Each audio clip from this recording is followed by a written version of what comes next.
Hello, my name is Sueanne McKinney, and I am an Associate Professor of Elementary Education in the Darden College of Education. Today I'm going to talk about video assignments that I do with my students, but I think it's very important for you to understand my background that truly influences what I do in the classroom today. I teach the elementary math methods on campus as well as on TeletechNet.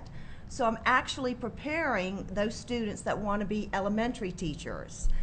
I always start my classes off with telling my students my background and my philosophy and what I believe in. At yesterday's discussion table, I had to let everybody know what is the foundation of these video assignments. But back in the 60s when I started school, I went to Catholic school. And Sister Benita truly had a profound impact on me. And I can't say too much in a positive light. Today I consider myself a recovering Catholic. I no longer have to go to confession on Saturday evenings. But I was this very creative child, a very active child. I'm sure Linda had a little bit of ADHD going on, but there was, Ritalin wasn't available back then. And in a Catholic school, it's very traditional. And so I wasn't allowed to use this creativity that I had. And so I studied to be an elementary teacher in undergraduate school. And I taught 16 years with Norfolk Public Schools with my specialty teaching in urban classrooms. I loved working with the at-risk child or those children that were behind. And I got a high, can I say that? Just when the students would get excited about learning or when I made them happy about coming to school. And so when I was an elementary teacher, each day I just wanted to make so exciting for my students so that they would be happy to come to school because their home life was very different from mine and very difficult. And that allowed me to use this creative energy. And I think that philosophy impacts my teaching here on campus at Old Dominion. I think if you ever come to my classrooms, you could easily tell that I was an elementary teacher in the past. But the two video assignments that I do, I wish I could say that it was my idea fusion, but it wasn't. It was actually my students. And it started last year when I was asked to speak the conversations on teaching and learning, the different sessions that was held. And I had to talk about different activities that I was doing in the classroom. And one was Mathematics Idol. Now, if you come to the College of Education, that is a really big deal in my class. Now, I don't promise a recording contract, but they do get teaching materials that they could use in their future classroom. I was teaching about how to use music to learn different mathematical ideas. And if anyone in my generation is out in the audience, you remember Schoolhouse Rock on Saturdays when the cartoons? You know, I can still sing some of those songs, okay? And so my idea was to come up with Math Idol, where students could take a current song and put mathematic words to it to learn some different concept, or I provide different math songs that the students can actually sing and and perform in front of the classroom. And so I wanted to bring that idea to my presentation last year.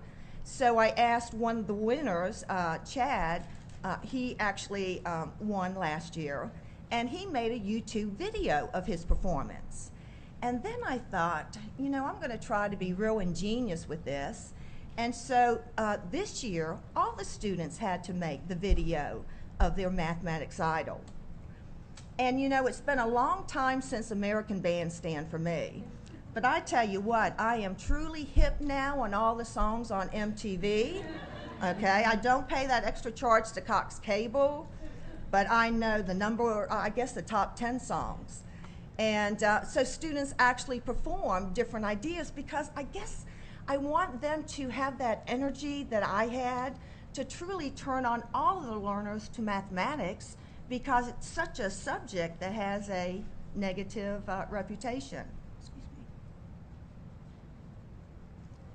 And so that was the beginning of the video assignments. And is it Lisa, right? She followed me when I was teaching Teletechnet, and during my classes, I actually teach my students, the future teachers, how to work with manipulatives. And manipulatives are different items that you can teach different concepts so that the students are not memorizing rules and algorithms like we did, you know, invert and multiply, and two negatives equal a positive and so forth. They're actually seeing it, okay? And their final is usually I give them 20 problems, and they would have to write down how they would actually use the manipulatives to teach that problem. Now, needless to say, those exams were like 20 pages, and I ran between 80 to 100 students in my class, and I was always the one getting the email from my associate professor, Sue, it's time to turn in the grades, because it took me so long to grade, a good 45 minutes to grade one exam.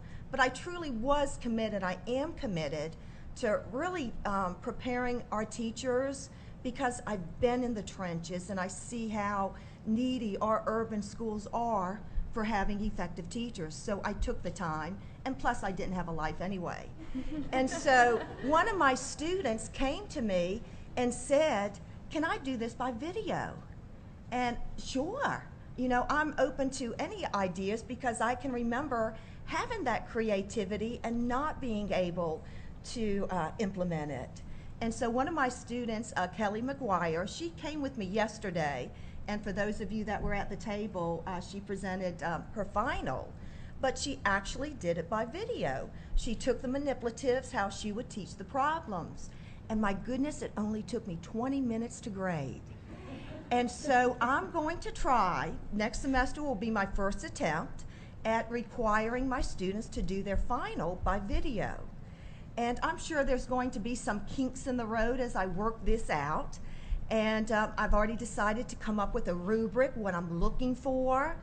And we were problem solving actually at my table yesterday. For those of you that were with me, I thank you, because you were giving me ideas as well, that I'll talk to the different site directors. So those students that are in the rural areas, perhaps they could go to the community colleges to get some help in making the videos. And of course, I'll always still provide that option for those that still want to do the 20-page exam and drawing pictures and so forth. I'm sure there's going to be a lot of kinks in the road, and but I think that occurs with any new thing that happens. And so I'm encouraged that my video assignments will not only be mathematics idle, but also the final. And last night, I got an idea about using movement with teaching mathematics. So I'm exploring the idea of dancing with the mathematics stars. Thank you. Also, this afternoon, if you would like to see some of the video assignments that my students submitted, I will be offering them at 2:15 at one of the sessions. Thank you.